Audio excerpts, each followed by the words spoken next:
yesterday in Ohio, Neil, because it's not just that he won by 11 points over Donald Trump, who was in the state, who was insulting John Kasich like he has with everyone else, who was running ads.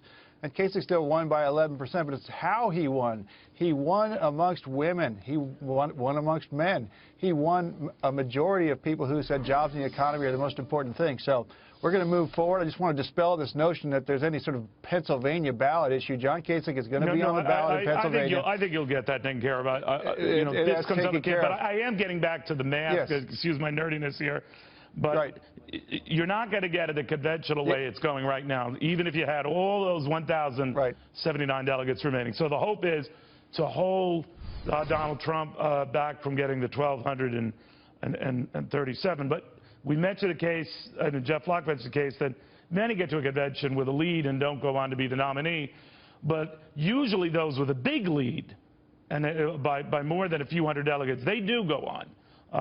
That happened in the case of John McCain 8 years ago. It happened with Mitt Romney 4 years ago. Neither had the number of delegates needed when they got to the convention, but they had such a huge lead, it was almost a moot point. Such might be the case with Donald Trump. Well, it might or it might not. I mean, I think this is now a three-person race, and in recent national polls, Neil, it shows that Kasich has really closed the gap, and he's actually climbing. Donald Trump's support continues to remain static, and we think it may be plateauing. Wait a minute. Hold on a second, Neil. Carol.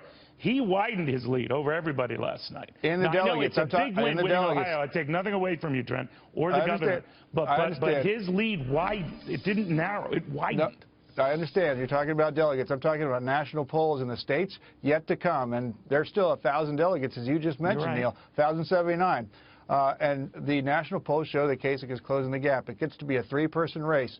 We expect a lot of Rubio voters, most of them, in fact, to break to Kasich, and more people to support him going forward. Well, and as this map goes to the northeast, candidate has talked to Marco Rubio. There's talk that Rubio has 169 delegates. Well, they are technically committed to him on a first ballot. He could always release those delegates. There are different rules on this. Is it your hope that many of them go to Kasich? What?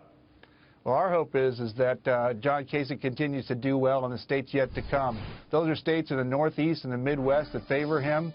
He's in Pennsylvania today, as you noticed, and he's going to be in Utah tomorrow, and then the race goes all across the country, and we expect him to continue picking up delegates along the way. I think it's way too early to speculate about what could happen 3 months from now. Kasich and his team are focused on we're focused on winning the states that are right in front of us, and that's why we feel confident about us going forward. We're starting to get money, fundraising, momentum, and those are the kinds of things that you need to really mount a powerful national campaign.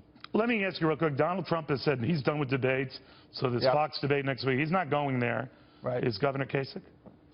No, he said since Donald Trump has decided to scuttle this debate, then what's the point? I mean, it's interesting that Donald Trump has decided that enough is enough. Maybe he was concerned that he couldn't match up one-on-one with Governor Kasich because he doesn't have the record of achievement in terms of job creation or balancing budgets or getting people to work together. So it's interesting that Donald Trump would bow out and basically run and hide.